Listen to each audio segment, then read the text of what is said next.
What is the greatest rock and roll riff of all time? I've got an interesting list to share.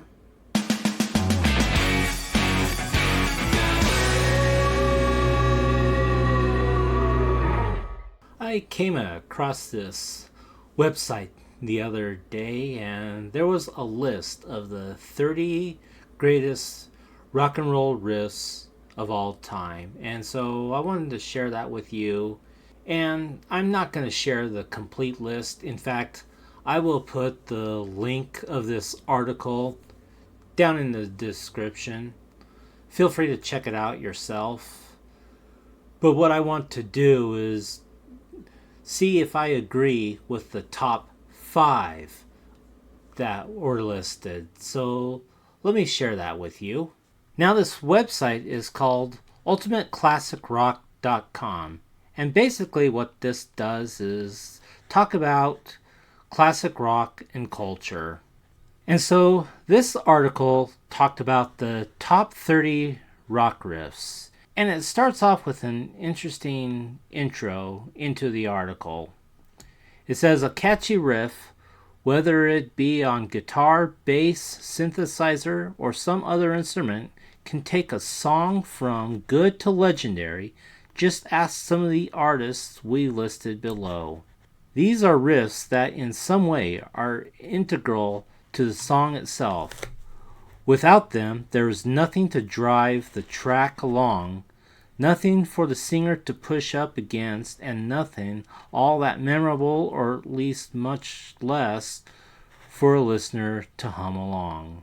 And before they make the list, it says, read on for our top 30 rock riffs. Good luck getting them out of your head afterward. At number 5 is Back in Black.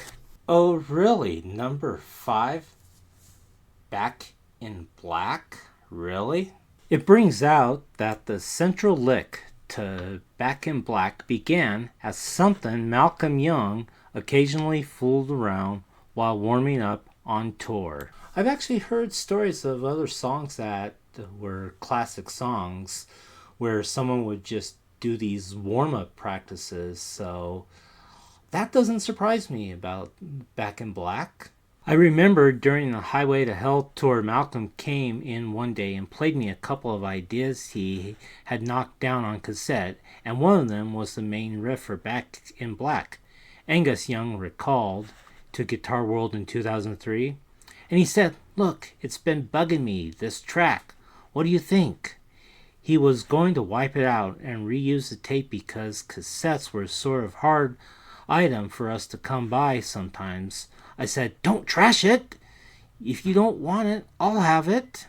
So that's an interesting backstory to Back in Black. At number 4 is Led Zeppelin, Whole Lotta Love. Perhaps the key to writing historic rock and roll riffs is living on a houseboat. At least that seemed to work for Jimmy Page. I came up with the guitar riff for Whole Lotta Love in the summer of '68 on my houseboat along the Thames in England, he explains to the Wall Street Journal in 2014. I suppose my early love for big intros by rockabilly guitarists was an inspiration, but as soon as I developed the riff, I knew it was strong enough to drive the entire song, not just open it. When I played the riff for the band in my living room several weeks later during rehearsal for our first album, the excitement was immediate and collective. We felt the riff was addictive, like a forbidden thing. Now, for me personally, I do like Led Zeppelin. I think they are perhaps the greatest hard rock band of all time. However, it just was one of those groups where, okay, they just did not move the needle for me.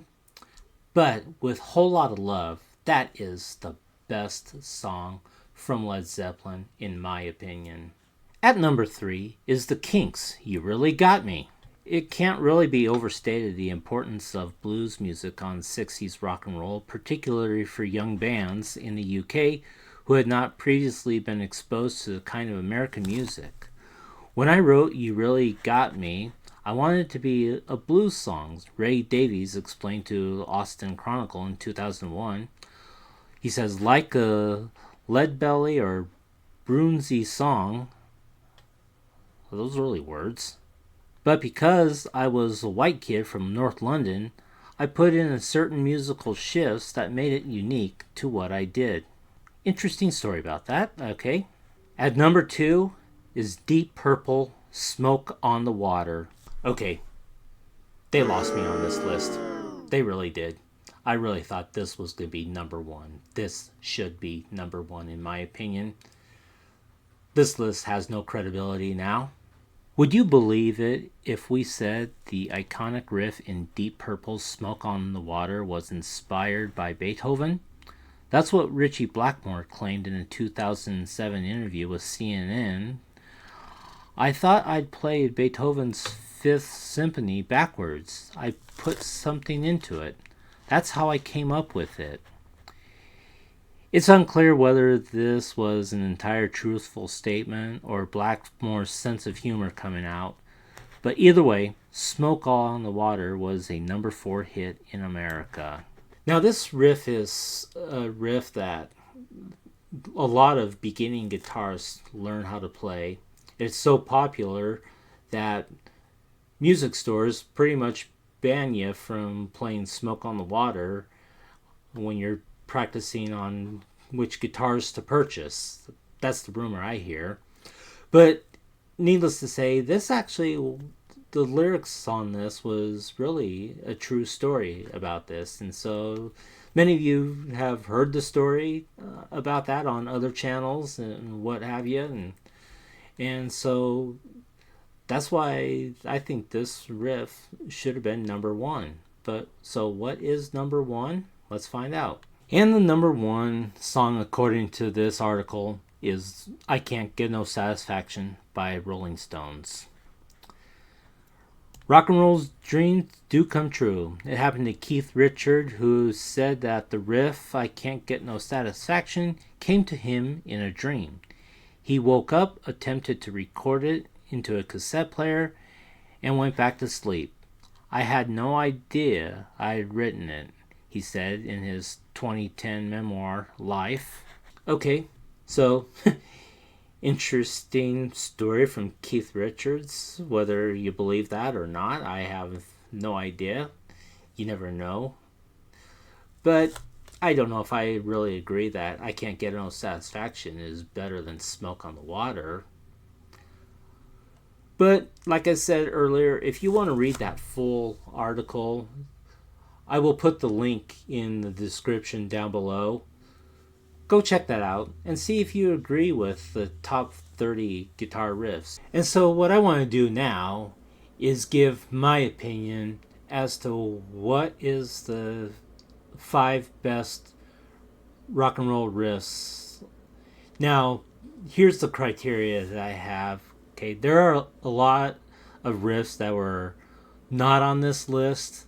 I'm not going to be putting those on. And so I have to go by the criteria that is on the list in this news article. So without further ado, let me go through my list. So for me, at number 5, it's Layla by Derek and the Dominoes. I just love this riff by Eric Clapton. It says Layla is credited to Derek and the Dominoes, and those lyrics are Eric Clapton's, but the riff is the work of Duane Allman, who supposedly based the song on the blues legend Albert King Cole as the years go passing by. In total, there are 6 tracks of guitar on Layla. There's an Eric rhythm part, 3 tracks of Eric playing harmony with himself on the main riff, of Duane playing that beautiful bottleneck, and one of Duane and Eric locked up playing counter melodies. For me, number 4 is Whole Lotta Love by Led Zeppelin, and so I have to agree with the ranking on Whole Lotta Love. And like I said earlier, this is one of the few songs that I actually like by Led Zeppelin. They just did not move the needle for me personally, but I have to agree that they are one of the, if not the greatest rock and roll hard rock group of all time. And at number 3, come on, AC/DC, Back in Black. Need I say more? For me, the second greatest riff is Nirvana, Smells Like Teen Spirit. And this article says that when Kurt Cobain brought the bones of Smells Like Teen Spirit to his bandmates, they were not fans, feeling as though the guitar part was cliche, more specifically that the riff sounded like something by Boston. But Cobain felt he was onto something. I made the band play it for an hour and a half, he told Rolling Stone in 1994. After some workshopping, it finally became the recorded version we know today. And I really love Smells Like Teen Spirit. In fact, it's my main ringtone on my phone that I use. That was one of those riffs that was just a culture change at that time. And so that's why I put Smells Like Teen Spirit at number 2. And of course, for me, the best riff of all time is Smoke on the Water. Like I said earlier, it's one of the common guitar riffs for those who are wanting to learn to play guitar. If you are really into learning how to play guitar, there are 2 types of versions of Smoke on the Water. One is an easy version, but if you want to get to the original way to play Smoke on the Water, you have to look that up. It's all over YouTube. And it's one of those where it's just everybody plays it when they learn the guitar. I've played it when I first learned it. I played the wrong version and I played the right version. And so that's why I believe Smoke on the Water is the greatest rock and roll riff of all time. So what about you guys? If you're into rock and roll music, if you love playing the guitar, go to that website. Check that link in the description. I will share that article. So, what are your favorite rock and roll riffs of all time? And just give me 5. That's all I need. 5 of them. And it doesn't have to be on that list if you read that article. You don't have to do that. Now, I chose to do that based on the article. There are other riffs that I actually enjoy better that on that list, but I wanted to go with it based on what I read. So, what are your favorite guitar riffs? Let me know down in the comments. And thank you for watching this video.